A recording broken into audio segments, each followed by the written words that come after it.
Merci. Je lis qui l'a dit, parce que ça me fait mal. Hein. Pierre de Coubertin, discours d'ouverture des Jeux de Stockholm 1912. Alors, les Jeux Olympiques sont l'exaltation solennelle Et périodique de l'athlétisme mâle. Avec l'internationalisme pour base, la loyauté comme moyen. Et l'applaudissement féminin pour récompense. Женската олимпиада би била непрактична, неестетична и безинтересна, а не се притесняваме да Une Olympiade féminine serait impratique. Inintéressante, inesthétique. Et nous ne craignons pas d'ajouter incorrecte.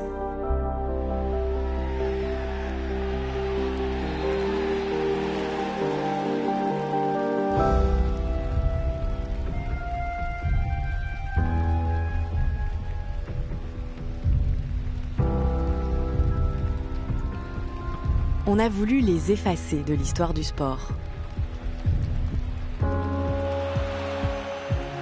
Pourtant, il y a 100 ans, les femmes ont eu leurs propres Jeux Olympiques. Elles étaient des centaines d'athlètes à venir de tous les continents.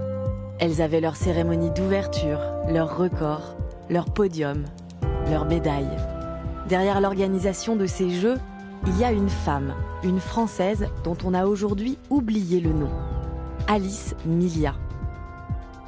Convaincue que les femmes, autant que les hommes, ont le droit de faire du sport, Alice Millia va prouver au monde que mettre son corps en mouvement n'est pas un privilège masculin, que l'activité physique et la compétition peuvent même être synonymes d'émancipation.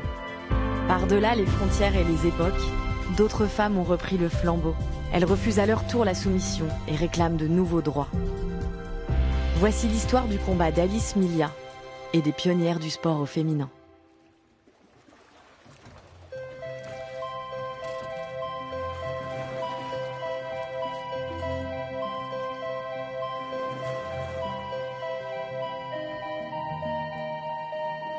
« 3 septembre 1922, à l'arrivée de la course de l'Audax, une épreuve d'endurance à la rame sur la Seine.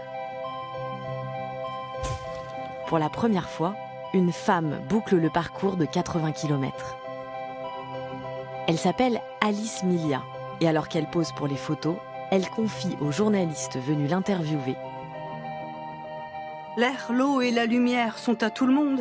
Il ne tient qu'aux femmes de se les approprier. » C'est son premier vrai sport. En tout cas, le premier sport, je crois, qu'elle choisit délibérément de pratiquer. C'est un sport qui lui offre une certaine liberté de naviguer sans contrainte de local, sans être enfermé entre des murs. Il y a cette idée-là du grand air, de se sentir glissé sur l'eau. Il faut voir que pratiquer un sport pour une femme à cette époque, c'est quelque chose qui est inhabituel pour tout le monde. C'est donc s'afficher et s'affirmer comme étant avant-gardiste, comme étant en rupture avec les normes et d'une certaine manière avec l'ordre du genre. C'est affirmer sa capacité à faire quelque chose qui n'appartenait qu'au seul univers masculin une décennie plus tôt. C'est donc être un peu révolutionnaire, c'est être féministe. Alice Millia voit le jour à Nantes en 1884 dans une famille ouverte sur le monde. Son père est épicier et voyage beaucoup. Son épouse gère seule la boutique et transmet à sa fille le sens de l'indépendance. Après des études secondaires, la jeune Alice quitte sa ville natale pour s'expatrier, seule, à Londres, au Royaume-Uni. Elle y trouve à la fois un travail en tant que préceptrice et un mari, Joseph Millia, français lui aussi. Elle devient Alice Millia. Ce séjour en Angleterre va l'ouvrir à des pratiques émergentes là-bas qu'elle ne connaît pas, qu'on ne connaît pas en France à l'époque. Et à ce moment-là, effectivement, l'aviron à Londres est très certainement pratiqué par de nombreuses femmes. Il est vraisemblable qu'on voit des embarcations sur la Tamise passer avec des femmes à leur bord.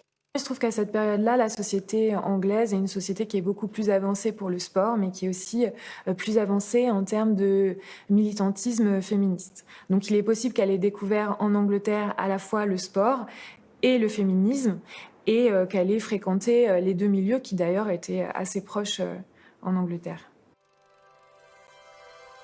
En 1908, après la mort soudaine de son mari, Alice Milia rentre en France. À 24 ans, elle se retrouve veuve et sans enfant, dans un pays où les femmes sont soumises à l'autorité de leur mari. La voilà seule, mais libre.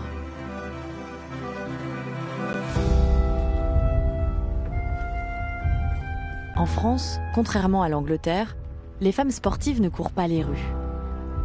Alice Milia se met alors à la natation, le seul sport populaire ouvert aux femmes car pratiqué à l'abri des regards.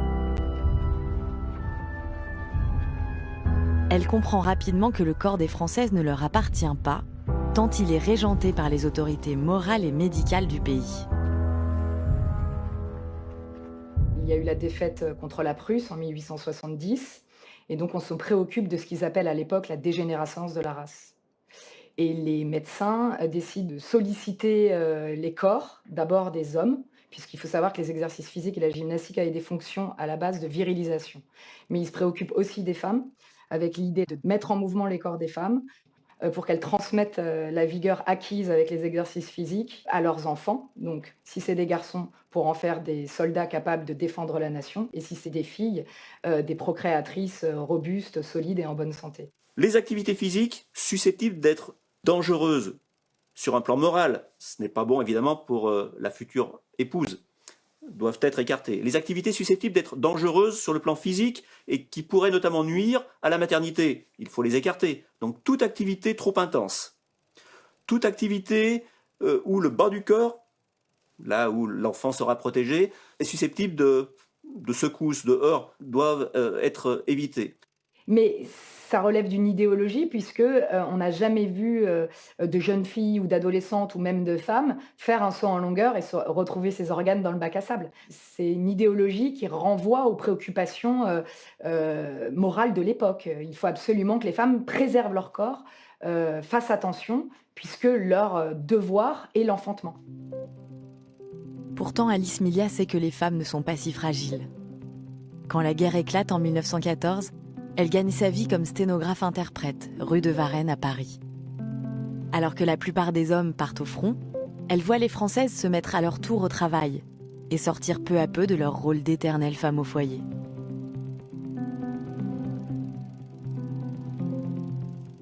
Ça leur donne des opportunités de se retrouver. Et l'entre-soi féminin, c'est important parce que ça permet de faire des choses en dehors du regard des hommes. Il y a tout un pan de la culture auquel elles avaient hésité jusqu'à présent à s'adonner, précisément parce qu'elles étaient sous le regard des frères, des pères, des maris. Et parmi ces éléments de culture, il y a la pratique sportive. Les premiers clubs de sport féminin français voient le jour à Paris pendant la guerre.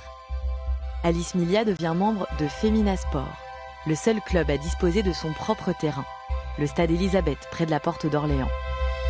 Elle y retrouve régulièrement Suzanne Liebrard, qui aime courir vite, Thérèse Brûlé, qui aime sauter haut, et Violette Gouraud-Maurice, qui parle plus fort que toutes les autres. On va trouver des sténographes, des dactylos, des comptables, mais aussi des artistes, pas mal d'étudiantes en médecine notamment, pas mal de doctoresses comme on dit à l'époque, qui vont également participer à l'organisation du club et encadrer aussi les sportives. Parce que pour les plus jeunes, ce qui est délicat, c'est d'obtenir l'assentiment des familles et que les parents ne craignent pas les dangers du sport pour leurs filles. De quel droit de prétendues lumières de la science décrète-t-elle, en même temps que nombre d'ignorants, tels exercices conviennent à la femme ou tels actes lui sont nuisibles? Qui peut le dire à l'heure actuelle? Quand Alice Milia prend la présidence de Femina Sport en 1917, elle met fin aux pratiques dites féminines, sans enjeu ni intérêt pour les participantes comme pour les spectateurs.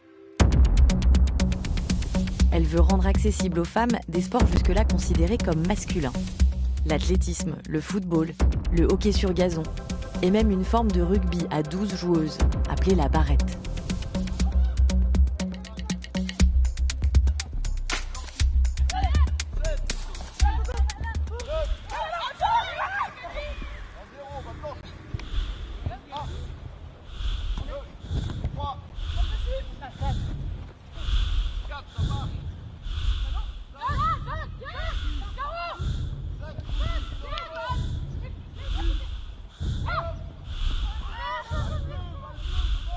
Quand on dit qu'on fait du rugby, c'est oh, c'est un sport de garçons, etc. Et donc de suite, on se sent un peu jugé.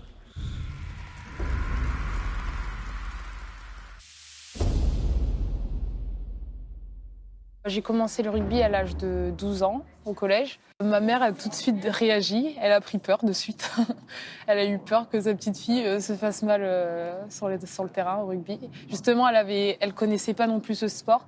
Elle avait que la dimension où c'était dur, c'était rude, et que j'allais sûrement me faire mal, qu'on allait me plier dans tous les sens, etc.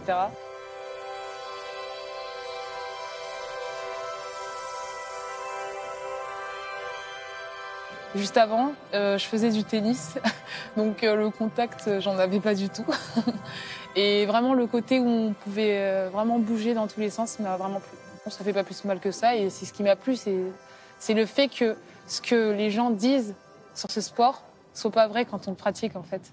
Donc c'est ce qui m'a plu. Je me suis dit, au final, on s'amuse autrement. Ça peut arriver de prendre des coups, mais on s'habitue. Je pense que plus on s'entraîne, plus on est habitué à prendre les coups. Donc non, ça fait pas mal.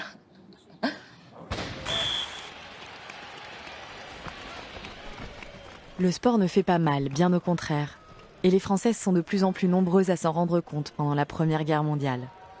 À la signature de l'armistice, elles sont déjà plus de 5000 à avoir rejoint un club de sport.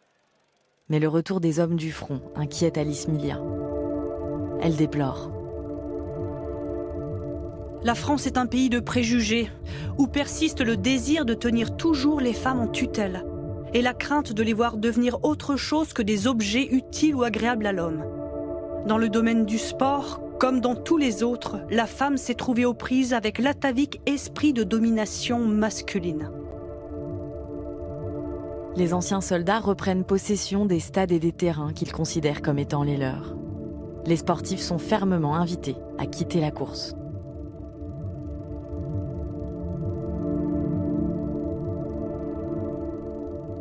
I only heard him at the last minute, and then when I turned, he grabbed me and he screamed at me, "Get the hell out of my race." And I was so upset. I could just feel my eyes stinging with tears.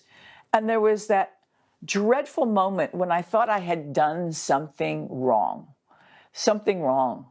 And women often do that. We often think, you know, we're in the wrong place and we've messed something up.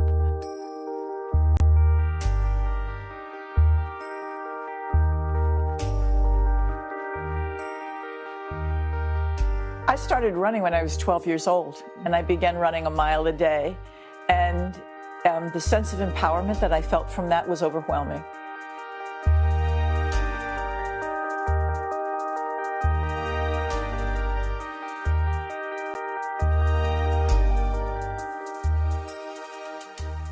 When I was about 18, I was at Syracuse University. There I met a volunteer coach who had run 15 Boston marathons. And I challenged him to believe a woman could run. He didn't believe any woman could run the marathon distance of 42.2 kilometers or 26.2 miles. A record field of 601 starters braved chilly winds and a steady drizzle in the 71st Boston Marathon. The world's most famous foot race even attracts a leggy lady, Kay Switzer of Syracuse. All the men in the race knew that I was a woman. They were coming over to me and shaking my hand and saying, "I wish my wife would run. I wish my girlfriend would run. Are you going to finish? Are you going to go the whole way?" I said, "Absolutely." And they said, "Well, we're with you the whole way." But at about 3 kilometers, the press truck came by me, saw that I was a girl wearing the bib number 261 on my chest like this, and on my back as well. And on the officials' bus was a feisty race director by the name of Jacques Semple. And he just exploded in rage. And he tried to pull off my bib numbers off my chest. I jumped away. My coach was screaming, "Leave her alone, she's okay, she's okay, I've trained her." And he hit my coach like this, and he had me by the shirt. And my boyfriend threw a shoulder charge into the official and sent him flying out of the race instead. It was astonishing. All the journalists were just shocked. Everybody was shocked. The cameras were going the whole time. And that's when I turned to my coach and I said, "I am going to finish this race on my hands and my knees if I have to.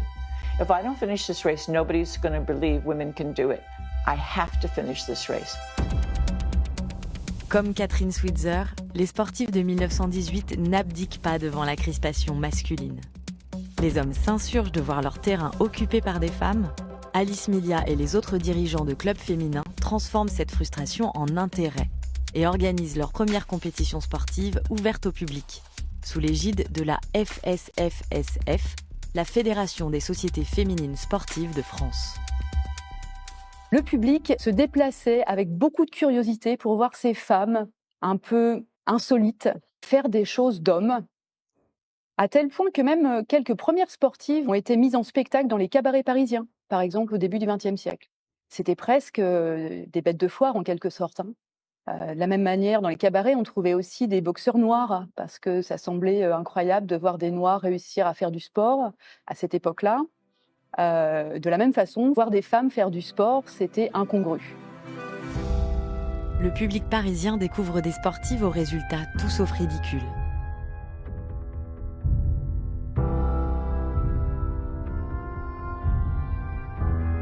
Les membres de Femina Sport établissent les premiers records et deviennent les premières championnes de France.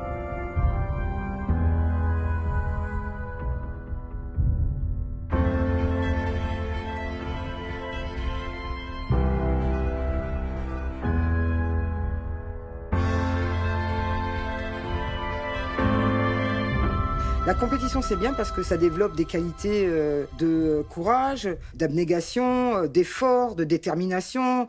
On a envie de se dépasser soi-même.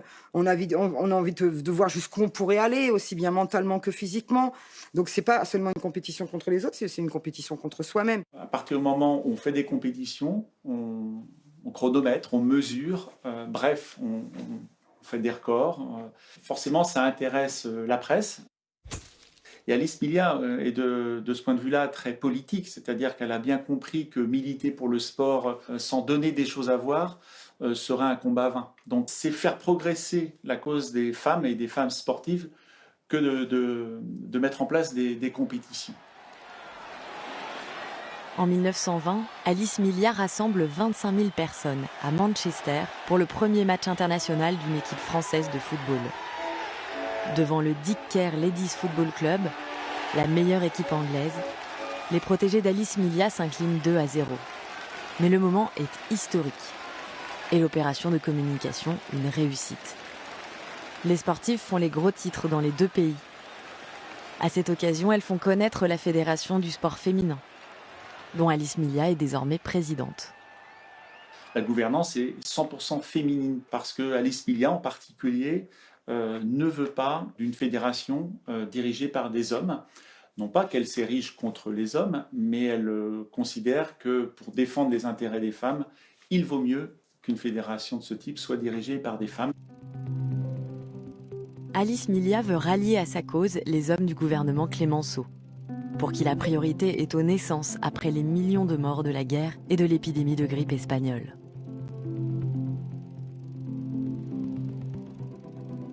Elle les invite systématiquement aux compétitions et leur démontre la vigueur et la bonne santé de ces sportives. Les clubs mettent aussi beaucoup en avant le fait que les sportives, y compris les grandes championnes, comme il y en a beaucoup à Femina Sport, restent féminines, qu'elles peuvent se marier, qu'elles peuvent avoir des enfants et notamment chaque mariage et chaque nouvel enfant est célébré dans la presse des clubs et des fédérations féminines pour mettre en avant la féminité conservée des sportives et le fait que le sport féminin est compatible avec le mariage et la maternité.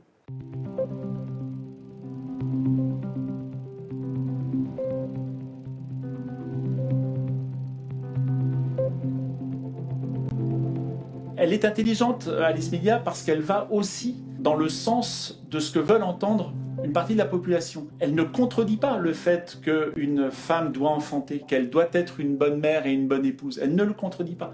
Elle dit simplement que le chemin pour y parvenir peut passer et doit passer selon elle par le sport.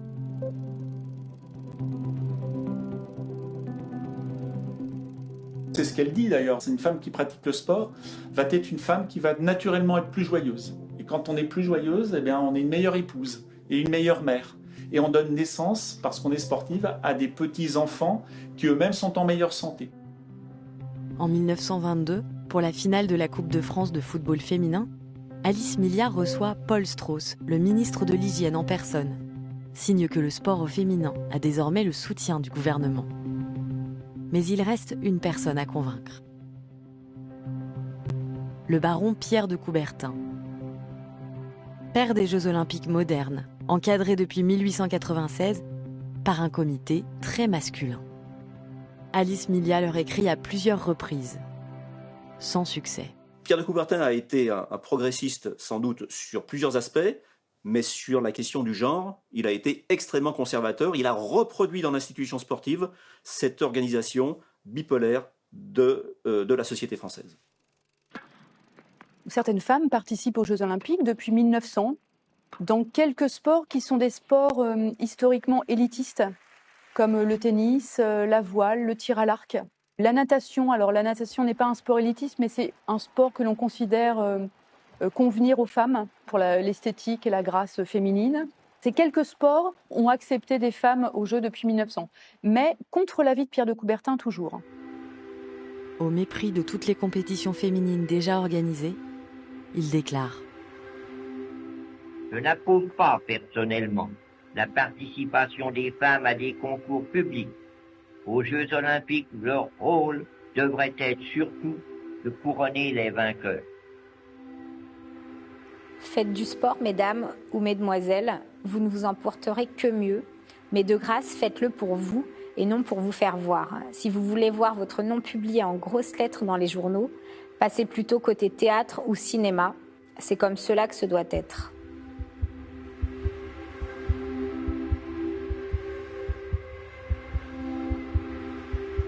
Je mesure aussi la chance que j'ai aujourd'hui de pouvoir faire du sport, de pouvoir le montrer, de voir aussi mon nom écrit dans les journaux.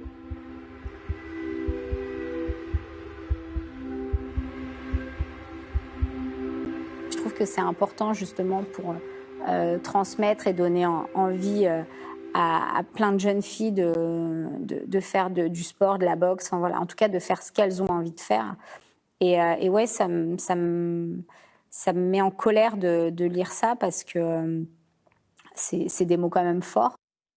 Et nous interdisait aussi de faire du sport en public. On n'avait pas le droit de se montrer. Une femme ne se montre pas. Une femme se cache parce qu'une femme est dans le foyer. Ben, faire de la compétition, c'est non seulement montrer qu'on a le droit de concourir les unes contre les autres et donc de faire de la compète, mais c'est aussi dire, ben oui, j'ai le droit de me montrer en spectacle. Quel est le problème? J'ai le droit d'être en short, en basket, en maillot et de courir et de jouer au football. Derrière la frilosité du baron de Coubertin se dessine une crainte plus vaste.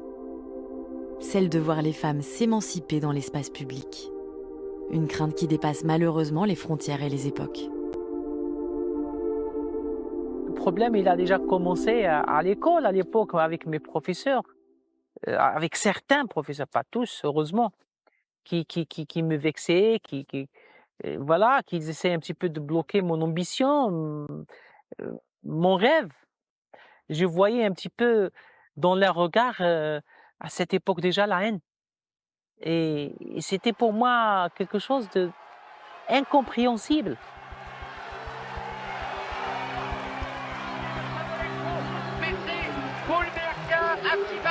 Qui emmène cette finale et que l'Algérie va être contente.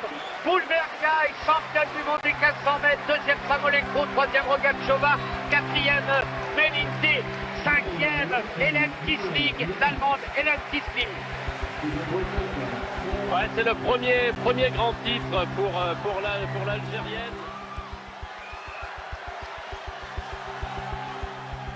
Il y avait aussi, après, certains problèmes en Algérie. C'était la remontée de l'intégrisme islamiste. Et puis, il y a eu beaucoup de problèmes d'ordre politique. Et moi, je suis arrivé dans cette ambiance, ce qui a compliqué un petit peu ma vie. Championne du monde à Tokyo l'an dernier, Boulmerka donne des sueurs froides aux intégristes de son pays. Elle a acquis son titre, vous le voyez, l'été dernier à Tokyo. Mais elle a été condamnée par les imams algériens pour avoir couru, je cite, les jambes nues devant des millions d'hommes. ils disent que je ne suis pas musulmane et que je suis même contre l'islam en courant avec un short. Et c'est pour cela qu'il y a eu cette réponse de ma part, que j'ai dit on ne peut pas rentrer dans une mosquée avec un short, on ne peut pas rentrer aussi dans une piste d'athlétisme, courir avec un djilbab. Chaque chose a ses règles. Plutôt que de fuir l'Algérie et les menaces, Hasiba Boulmerka résiste. Un an après sa victoire au championnat du monde, elle représente son pays aux Jeux Olympiques. Et ramène la première médaille d'or de l'histoire de l'Algérie. Quand on gagne une course de 1500 mètres, c'est pas seulement une victoire sportive, mais elle était aussi politique aussi, parce que en plus de la victoire sportive, il y a aussi la victoire de l'émancipation de la femme. C'est-à-dire mes ennemis d'hier, ils sont mes ennemis d'aujourd'hui et de demain. Ça va pas changer. Et là, je le ressens. Je le ressens en tant que femme. Je le ressens en tant que femme, championne olympique à l'arrivée et championne du monde qu'à l'arrivée au sommet. Je le ressens. Je connais leur signature, je connais leur discours. Je le ressens. La défiance de Pierre de Coubertin envers l'athlétisme au féminin est partagée par la plupart des membres du comité olympique de l'entre-deux-guerres. L'un d'eux en particulier, le Suédois Siegfried Edström, est le fondateur de la Fédération internationale d'athlétisme. En mars 1921, à Monte-Carlo, sa fédération organise un meeting international d'athlétisme au féminin.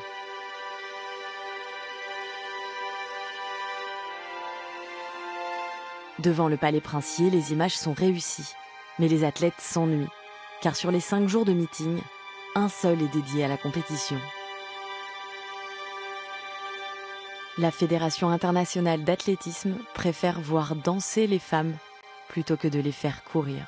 Ces idées-là ne sont pas du tout du goût d'Alice Milla et de sa fédération, qui, elle, souhaite faire tous les sports aux femmes, à toutes les femmes, y compris dans une logique de compétition et d'excès sportif. En tout cas, le mot excès, c'est le mot qui est utilisé par les hommes. Donc il y a concurrence entre ces deux institutions qui souhaitent mettre la main sur le sport féminin. Donc Alice Milla doit immédiatement réagir. Et dès l'été 1921, elle organise les premières rencontres avec des sportives britanniques, avec des sportifs belges, avec la Suisse, avec la Tchécoslovaquie. Et c'est en novembre 1921 qu'elle va fonder cette fédération internationale de sport féminin. Alice Milla prend alors exemple sur ces sportives, capables d'accélérer dès qu'il le faut et d'aller chercher en elles-mêmes le courage de se dépasser. Elle multiplie les contacts à l'international. Elle se bat pour défendre le plus vite possible auprès d'un maximum de dirigeants sportifs sa vision du sport, un sport pratiqué de la même manière par les hommes et par les femmes. Pouvions-nous nous courber sous l'indifférence ou l'hostilité déguisée des dirigeants masculins ? Cette attitude n'eût pas été digne des sportifs que nous sommes. Nous avons relevé le gant. Et puisqu'on n'a pas voulu de nous, nous allons prouver que nous sommes capables de conduire nous-mêmes nos destinées. À l'été 1922, Alice Milla prend tout le monde de court et annonce la tenue de Jeux olympiques féminins à Paris.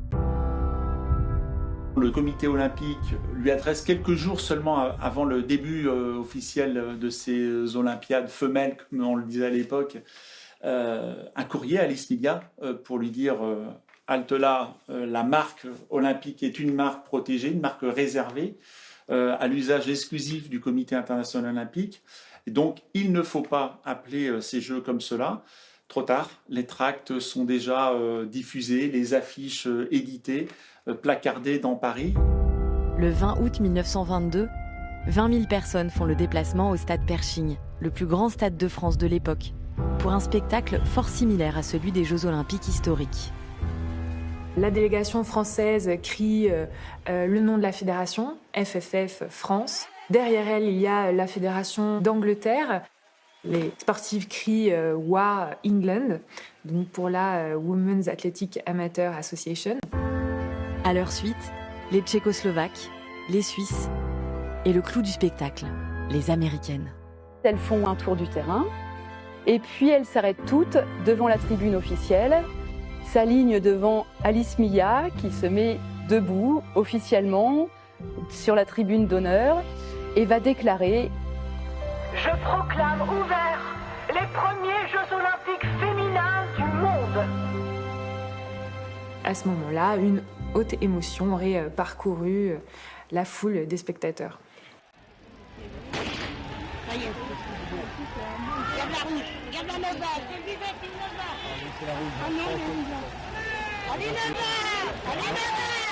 Les 77 athlètes s'affrontent dans des épreuves d'athlétisme. Des courses, des sauts, des lancers de poids et de javelot. Le niveau de la compétition, il est relativement bon puisque les chronomètres sont assez remis en cause, en fait. Par exemple, dans la course du 60 mètres, c'est la Tchécoslovaque qui remporte et elle fait le même temps quasiment que les hommes 10 ans auparavant, sur la même distance. Donc ça entraîne les journalistes à avoir des propos plutôt dubitatifs par rapport aux résultats. Les Anglaises et les Américaines dominent la compétition et raflent 9 médailles d'or sur les 13 épreuves. Le public, selon la presse, se plaint d'entendre un peu trop l'hymne américain, un peu trop l'hymne anglais. Au moment de chanter l'hymne tchécoslovaque, lorsque la jeune fille remporte le 60 mètres, les musiciens, on ne les trouve plus et ça laisse un blanc un peu dans l'organisation des compétitions. Et finalement, le public est évidemment enchanté d'entendre la Marseillaise, enfin, dans la dernière épreuve, celle du 1000 mètres qui est remportée par Lucie Bréard.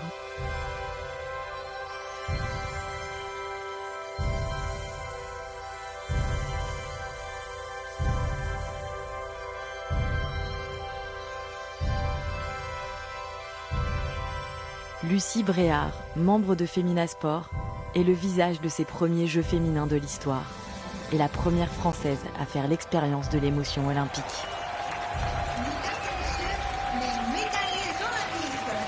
Ladies and gentlemen, the Olympic medalists.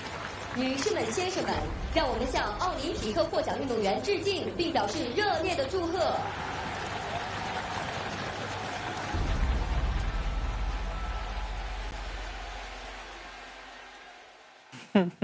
И това са едни много хубави спомени, разбира се. Спомням си абсолютно всичко, от началото до края. Ами не веднъж съм казвала, че спорта винаги е бил смисъла на моя живот. Спорта е такъв феномен, който създава личности и винаги е помагал, винаги спорта би помогнал на всеки един човек. Даже здравословно, психически и от каквато и гледна точка да го погледна. En 1922, les Jeux du stade Pershing sont une démonstration publique des bienfaits du sport pour les femmes et un coup médiatique en or pour Alice Milla. Toute la presse relate l'événement. Ce qui est vraiment intéressant à creuser, c'est l'effet que cela a provoqué dans le regard des scientifiques, des sportifs, des hommes politiques, des enseignants, du monde du sport, comme plus généralement de l'opinion. Et de ce point de vue, le succès a été extraordinaire. Ces compétitions sportives donc, ont été critiquées par le milieu masculin, ça on le savait. Mais le fait qu'elles portent en plus le nom de Jeux olympiques, ça a été perçu comme une énorme provocation de la part des femmes et de la part d'Alice Milla. Par contre, ce sera la seule et unique fois où cette appellation sera retenue, puisque 4 ans plus tard, à Göteborg, lorsque se déroulent les seconds Jeux, non plus olympiques, mais mondiaux féminins, effectivement, ce label olympique disparaît. En tant que présidente de la Fédération internationale de sport féminin, Alice Milla organise les Jeux suivants en 1926 à Göteborg en Suède, puis à Prague en 1930 et Londres en 1934. À chaque édition, le nombre d'épreuves, de participantes et de pays représentés progresse, tout comme l'intérêt du public.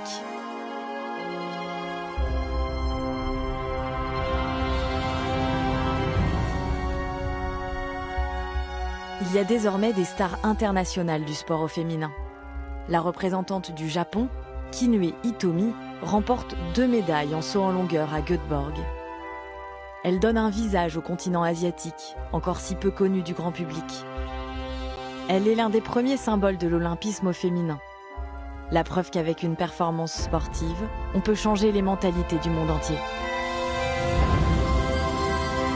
L'image extraordinaire de la Sud-Africaine blanche qui vient embrasser l'Éthiopienne noire. Gerard Toulouse pour l'Éthiopie, Elena Meyer pour l'Afrique du Sud, enfin réunis sur une piste d'athlétisme. On ne pouvait rêver mieux. Là, c'est la preuve, la vraie preuve que ces Jeux de Barcelone, ce sont aujourd'hui les Jeux de l'universalité. Tout le monde est revenu dans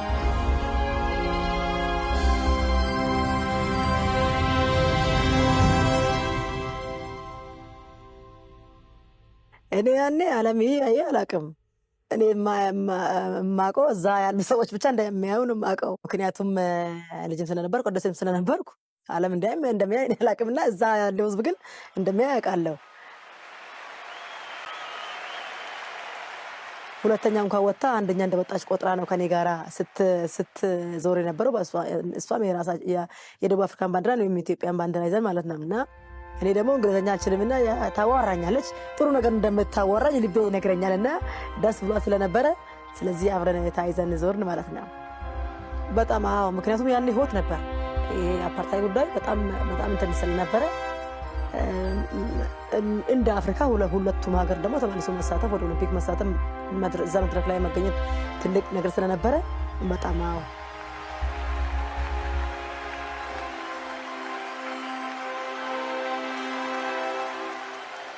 አንዳንድ ነገር ይጠፋል ማለት አይደለም። እስካሁንም የመጣንባቸው ኦሎምፒኮች እያየናቸው ናቸውና ስለዚህ ኦሎምፒክ እንግዲህ መሰረታዊ ነገሩ ሰላም ነው ማለት ነው።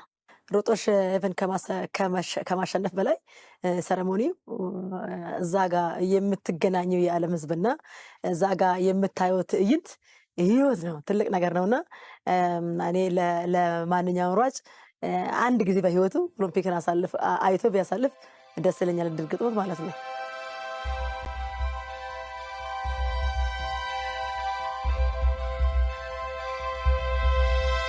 À la fin des années 1920, Alice Milia veut convaincre le Comité international olympique de l'impact extraordinaire qu'auraient des Jeux olympiques communs, ouverts aux hommes et aux femmes. Elle est en position de force après le succès des Jeux féminins de Paris et de Göteborg. Les délégués du comité acceptent de la recevoir. Il faut s'imaginer donc Alice Milia, cette dirigeante mais issue de la classe moyenne, dans une assemblée d'hommes qui sont à l'époque des aristocrates, des dirigeants du CIO et de la Fédération internationale d'athlétisme qui la prennent pas réellement au sérieux et qui la considèrent pas comme un strict équivalent.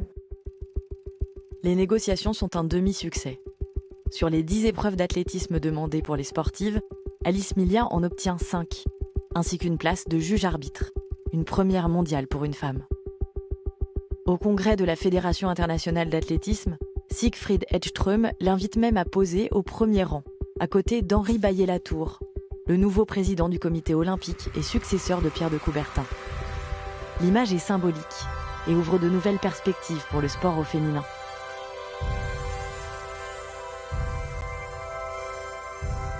Les 9e Jeux olympiques s'ouvrent en juillet 1928 à Amsterdam. Chez les hommes, ils sont marqués par les 3 médailles de Paavo Nurmi, surnommé le Finlandais volant, et par la série de records en natation de l'Américain Johnny Weissmuller, le futur interprète de Tarzan. Chez les femmes, les épreuves de lancer de disque de 100 mètres et de 4 x 100 mètres sont également des succès. Mais l'épreuve que tout le monde attend est la course féminine la plus longue, le 800 mètres. 25 athlètes venus de 13 pays ont participé aux épreuves de sélection. Pour la finale, le 3 août 1928, 9 athlètes prennent place sur les starting blocks du stade.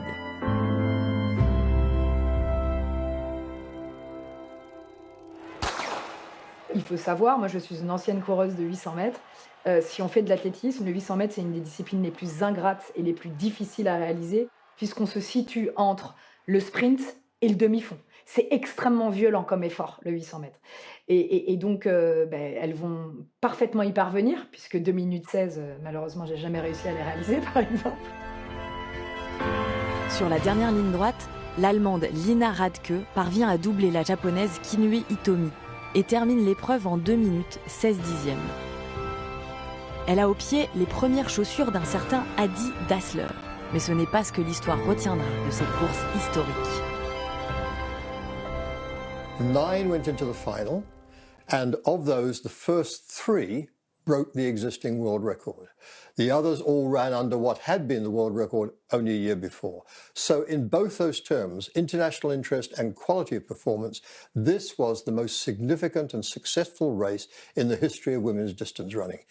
It got completely misrepresented because in the final, 5 or 6 of the women fell to the ground on the infield after they finished. Something that very often happens in distance races. Les journalistes, les dirigeants sportifs vont dire qu'on ne peut pas assister à un tel spectacle, que ça met en danger les femmes, qu'elles étaient épuisées. Il va même y avoir des mensonges. J'ai retrouvé dans les archives un journaliste qui s'appelle John Tennis qui va écrire, je cite, « Sous nos yeux, sur la piste cendrée, se trouvaient 11 pauvres femmes. 5 ont abandonné avant la fin de la course et 5 se sont effondrées sur la ligne d'arrivée. » Et en fait, les photos et les films de l'époque qu'on a pu retrouver montrent que déjà elles n'étaient pas 11 mais 9, que toutes ont fini la course et qu'elles étaient logiquement marquées par l'effort et par le record mondial établi. La presse mondiale est unanime. Il est pénible de voir des femmes, même entraînées, se livrer à un sport aussi violent. Pourquoi l'imposer aux femmes qui pourraient se contenter d'un 100 mètres? Ce n'est pas là un spectacle fait de beauté. C'est une distance excessive, des efforts au-dessus de leurs moyens. De la mesure, de la mesure. Le 800 mètres féminin est présenté comme un désastre physique et moral. I think more than likely that there was some kind of manipulation because the unity of opinion among the press was remarkable. It does suggest that there was some kind of conspiracy, whether it was an agreement in the bar among the male journalists or whether there was some kind of payoff by the Olympic Committee, persuasion by the Olympic Committee to get the journalists to present it in this way. We'll never know. Évidemment, ces Jeux d'Amsterdam étaient un test. Tout le monde regardait avec beaucoup d'attention ce qu'elles allaient faire en termes de performance, comment elles allaient se comporter, comment elles seraient en dehors des terrains, comment elles s'habilleraient, ce qu'elles diraient. Donc oui, elles ont fait l'objet d'une attention considérable. Et patatras, l'incident du 800 mètres est transformé en un argument, encore une fois, qui permet de renouer avec tous les conservatismes. They should have stopped her. They should have taken her from the track and attended to her medical needs no matter how close she was to the finish line. She was, at once, heroic and pathetic, in search of honor, in need of help.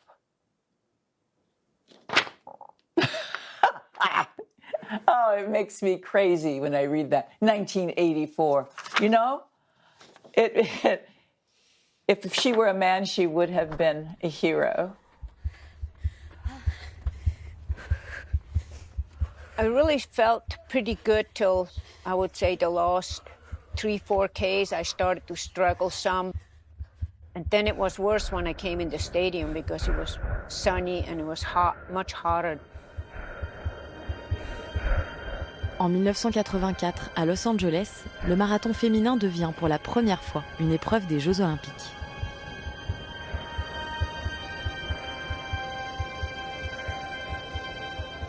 I heard the crowd and they were cheering and it got louder and louder, and I remember that still now, that the noise was almost too loud.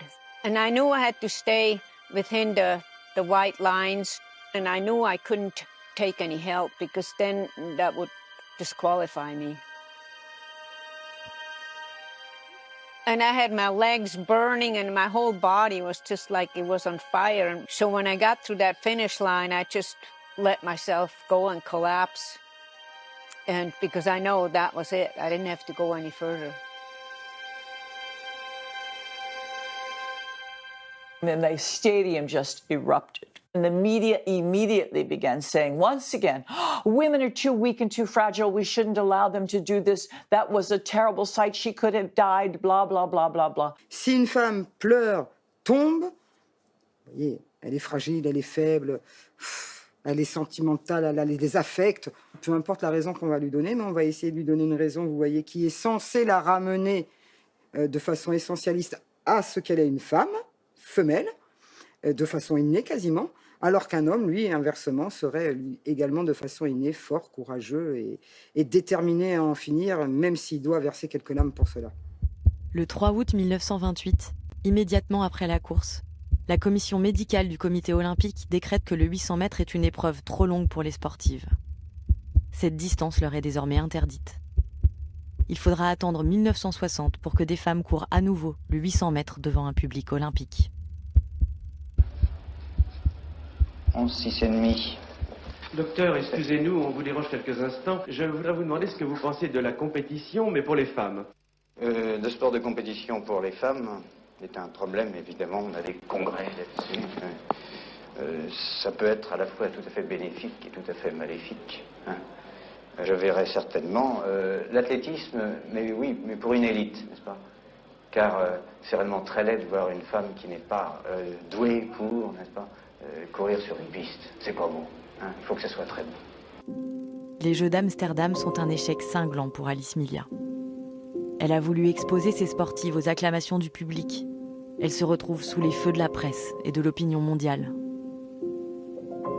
À partir du moment où elle devient puissante, où ces Jeux mondiaux ont un véritable succès auprès des fédérations sportives, auprès du public, à ce moment-là, elle devient un ennemi de la part des milieux masculins, une femme à abattre. Et donc, l'un des meilleurs moyens pour faire tomber Alice Millat, c'est de l'attaquer, de la caricaturer, de caricaturer les sportives comme étant des êtres fragiles, etc., ou dépravés.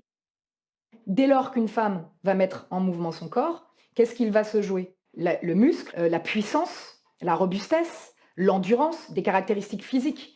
Et tout ce que je viens de vous citer, ces caractéristiques physiques, sont l'apanage des hommes. Et progressivement, dans les années 1930, on va voir apparaître des femmes à qui on va reprocher d'être trop grandes, trop robustes. J'ai même retrouvé dans des archives, dans les années 1940, un dirigeant sportif du CIO qui soupçonne une athlète d'être un homme parce qu'il trouve que sa pointure de pied est immense. Et il dit, noir sur blanc, il écrit « Je pense que ça ne peut pas être une femme, elle a des trop grands pieds ». Une femme en particulier contribue au raidissement de l'opinion au sujet des sportives. Violette Maurice, ancienne membre de Femina Sport et amie de longue date d'Alice Millat. Pour différentes raisons, elle s'affiche comme une personnalité très libre, elle s'habille absolument comme elle veut, elle fait absolument ce qu'elle veut. Elle affiche sa bisexualité sans complexe et à la fin des années 20, elle subit une ablation de la poitrine, perçue par l'opinion comme un rejet de sa féminité et un rejet de la maternité. Et donc à une période où ce sont des valeurs qui sont jugées très très importantes, elle apparaît comme une figure extrêmement transgressive. Le rapport qu'elle a avec Alice Millat est compliqué parce que si elle est une excellente championne, elle dessert aussi les tactiques, les stratégies de la présidente Alice Millat, puisque Alice Millat ne souhaite pas être dans la provocation. La transformation de Violette Maurice ternit un peu plus l'image des sportives, au moment où une série de décès semble frapper les championnes. L'étoile du soleil levant, la japonaise Kinue Hitomi, meurt sans raison apparente en 1930. La française Georgette Gagneux, qui avait participé à ses côtés aux 800 mètres des Jeux d'Amsterdam, s'éteint la même année, à seulement 23 ans. Et Suzanne Liebrard, de Femina Sport, succombe à une crise cardiaque un an plus tard. Ça a pu faire dire à certains opposants, et notamment certains opposants à la compétition féminine, que c'était la faute des compétitions et que c'était la faute d'Alice Millat si ces championnes étaient décédées. En réalité, on n'a aucune preuve du lien entre la compétition et leur décès, mais ce qu'on sait, par contre, c'est que ça a été ensuite instrumentalisé contre les compétitions féminines. Adieu shorts et cheveux courts. L'Europe des années 1930 prend un virage conservateur. La mode est au signe extérieur de féminité et de plus en plus de Françaises, à défaut de clubs de sport, rejoignent des groupes de gymnastique dites harmoniques et rythmiques.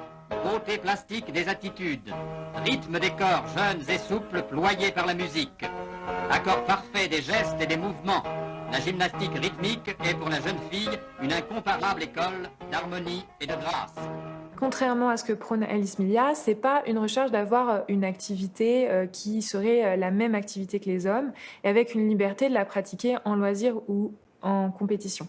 À l'inverse, c'est une activité qui met vraiment l'accent sur des différences. C'est l'idée que les filles ne doivent pas avoir la même préparation physique et les mêmes activités physiques que les garçons, qu'elles doivent avoir des activités physiques plus ancrées sur le développement de la grâce et de l'esthétique. Les Jeux féminins de 1934 ont lieu à Londres, avec 250 athlètes devant un stade plein. L'équipe de France de basket l'emporte face aux Américaines et ses membres deviennent les premières championnes du monde. Mais la joie d'Alice Milia est de courte durée. Depuis qu'elle a obtenu quelques épreuves féminines aux Jeux Olympiques, sa fédération ne reçoit plus de soutien financier du gouvernement. Elle n'a plus les moyens d'organiser de compétitions. Et elle sait que ses 4e Jeux féminins seront les derniers. Elle se confie à des journalistes. Comme nous n'avons pas le droit de vote, nous ne pouvons pas faire apparaître publiquement nos besoins. Je dis toujours à mes sportives que le vote est l'une des choses pour lesquelles elles vont avoir à se battre, pour que la France conserve sa place dans le domaine du sport féminin. Alors qu'aux États-Unis et en Angleterre, les femmes ont obtenu le droit de vote, en France, la vie publique et politique est encore dominée par les hommes. Alice Milia est tournée en ridicule d'avoir cru qu'elle pourrait se passer d'eux. Madame Mia est une femme de tête, autoritaire et irascible. Elle a voulu confier les rênes du sport féminin aux femmes, mais ce serait une invraisemblable pétaudière. Qu'est-ce que ce serait si les femmes siégeaient au conseil municipal ou au Parlement? Vous vous rendez compte?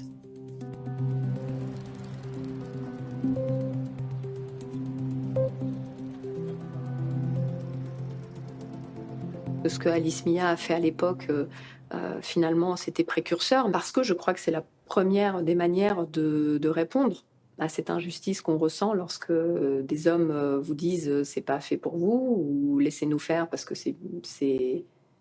vous avez à faire autre chose que ça. Et au sortir de ma carrière, je me suis rendu compte qu'on a été entouré que d'hommes et que ça m'a manqué, moi.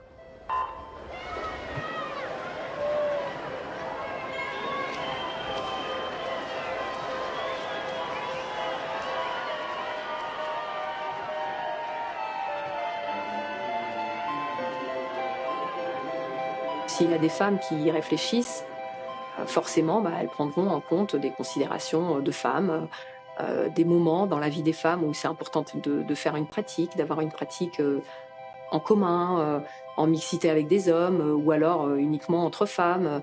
Et toutes ces dimensions-là, en fait, elles ne sont pas tellement réfléchies, envisagées dans les fédérations, parce qu'elles sont encadrées par des hommes qui ne réfléchissent pas forcément à tout ça. À Paris, la société Femina Sport célèbre le 26e anniversaire de sa fondation par une grande... En 1936, devant la montée des conservatismes en Europe et le succès des gymnastiques féminines, Alice Milia doit admettre qu'elle a perdu la bataille des idées. Elle démissionne de la Fédération sportive féminine quelques mois avant la mort de son éternel opposant, Pierre de Coubertin. Les successeurs de ce dernier ont désormais la main sur le sport féminin. Le CIO et la Fédération d'athlétisme, avec le soutien des dirigeants sportifs allemands qui sont désormais des nazis, vont décréter unilatéralement que c'est désormais la Fédération d'athlétisme qui gère l'athlétisme et que la Fédération féminine n'a plus lieu d'être. Et c'est à ce moment-là qu'on perd totalement trace d'Alice Milia. Du coup, elle disparaît presque du jour au lendemain, effectivement. Elle démissionne et retourne à la vie civile. La Seconde Guerre mondiale fait définitivement reculer le droit des femmes à faire du sport. Le maréchal Pétain confie la responsabilité du sport au féminin à une femme, Marie-Thérèse Ekem, une première pour un gouvernement.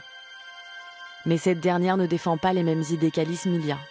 Elle prononce l'interdiction pure et simple de certains sports collectifs. Les sports comme la barrette ou le football ont endommagé l'image de la sportive. L'État doit reprendre le contrôle du sport féminin et interdire ces activités. Il faut favoriser une activité sans excès et sans brutalité, pour réaliser un sport équilibré, mesuré, simple, en un mot véritablement féminin. Robuste, énergétique, mais demeurée essentiellement femme, les Françaises seront des épouses et des mères dignes de former les générations nouvelles, notre seul salut. C'est un peu triste. C'est fait un peu triste de dire que les femmes, leur seul boulot, c'est être à la maison, s'occuper des enfants. Et voilà, on est capable de faire autre chose. Signe des temps, les concours de beauté sont maintenant presque aussi répandus que les matchs de football. Et l'architecture féminine n'a jamais été aussi précisément cataloguée, classée, examinée sur... Plus de fédération de sport féminin, plus d'olympiades féminines, plus de championnats de football féminin, plus même de militantes pour défendre le droit des femmes à faire du sport. Dans les années qui suivent la Seconde Guerre mondiale, les accomplissements d'Alice Milia et de ses sportives semblent déjà un lointain souvenir. Alice Milia s'éteint un jour de mai 1957, dans l'anonymat le plus complet. Elle qui a voyagé dans le monde entier avec ses sportives est finalement enterrée à Nantes, sa ville natale, dans une tombe qui reste sans nom pendant plus de 50 ans. Ce qui m'a le plus frappée, et encore aujourd'hui, dans les archives que j'ai trouvées, c'est une phrase dans une lettre de Siegfried Edström, donc président de la Fédération internationale d'athlétisme, et en 1935 à son ami américain Avery Brundage, qui sera lui-même son propre successeur à partir de 1952. Vous savez combien Alice Milia et le mouvement sportif féminin nous a causé de problèmes. Et je souhaite que toute cette chose disparaisse de la surface de la Terre. Ce sont des propos d'une violence que je n'ai jamais retrouvée ailleurs. Siegfried Edström et Avery Brundage dirigeront le comité olympique, chacun leur tour, jusqu'en 1952 puis 1972. Sous leur présidence, et sans nouvelle Alice Milia pour leur tenir tête, jusque dans les années 80, la part des femmes participant aux Jeux Olympiques ne dépassera pas 15%.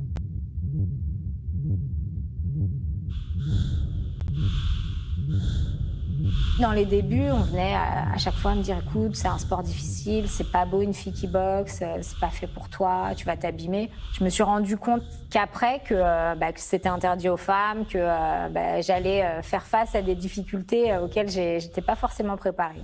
Il y a eu, je crois, un moment important, c'est 99, la Fédération française autorise les combats pour femmes. Et là, je me dis, j'ai envie de monter sur un ring parce que je voulais juste savoir ce que ça faisait. Et quand j'ai fait ce premier combat, déjà pour moi, ça a été une révélation. Mais surtout, ça a été le moment où on a fini par me respecter un petit peu parce que j'avais passé les cordes. Et là, on m'a respectée parce que je pense que les gens savaient aussi ce que ça demandait en termes de travail, de courage, d'accepter un combat.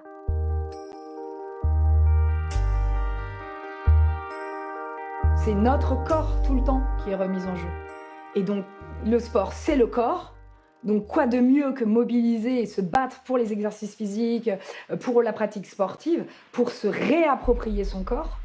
Et je vous montre à quel point, en plus, ce corps que vous avez voulu incapable, enfermé, empêché historiquement, le sport, la pratique physique, me permet de vous montrer à quel point il est plastique et que je peux le forger comme je l'entends, le changer, le rendre robuste, me battre, me défendre, courir vite, ou même tout simplement l'aimer et me faire plaisir avec.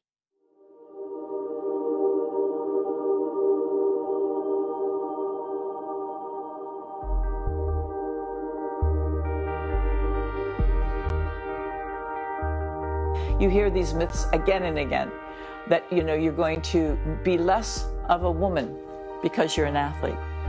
And I always felt I was more of a woman because I was an athlete. I felt my whole body was a joy, and movement was a joy, and success and feeling strong and fearless was just as much for women as it was for men. I didn't feel I needed to be protected, and it was really good that I could sort of choose my own destiny.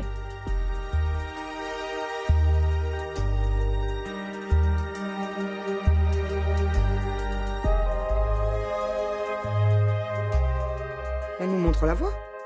Moi, Alice Milia m'a montré la voie.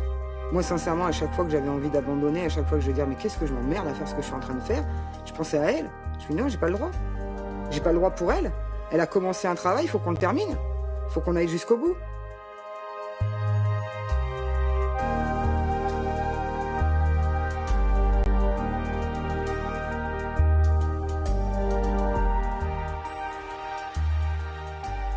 considérer qu'Alice Milla est un modèle. Elle a su, avec beaucoup de vision, prendre un chemin quand la voie royale lui était interdite. Et si, de nos jours, des jeunes filles osent devenir arbitre, devenir présidente, devenir dirigeante au niveau local, au niveau national ou au-delà, c'est un peu grâce à Alice Milla. À Paris en 2024, pour la première fois, il y aura autant d'athlètes de sexe féminin que de sexe masculin aux Jeux Olympiques. Une victoire pour Alice Milla, 100 ans après le début de son combat. Je trouve ça bien qu'aujourd'hui on puisse parler d'Alice Milla et de remettre les choses à sa place, de se rappeler que si on est là en tant que femme, c'est grâce à elle, et que si on avait suivi ce fameux Pierre, on n'aurait pas pu être libre de pratiquer la discipline qu'on souhaite, et on ne serait même pas sur les terrains de sport. On serait encore à récompenser, à applaudir et remettre les médailles.